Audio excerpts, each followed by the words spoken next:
Malakas yung pakiramdam ko na yung nagbabasa nito aasenso sa buhay balang araw.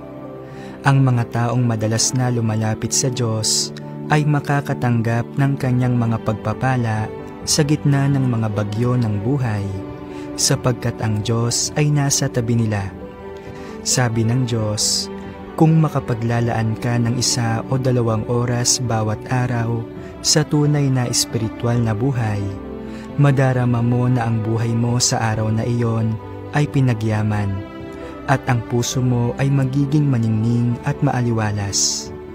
Kung ipinamumuhay mo ang ganitong uri ng espiritual na buhay araw-araw, mas magiging pag-aaring muli ng Diyos ang puso mo. Ang iyong espiritu ay lalakas ng lalakas.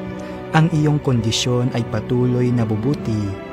Mas makakaya mong tumahak sa landas kung saan umaakay ang banal na espiritu at pagkakalooban ka ng Diyos ng mas maraming pagpapala.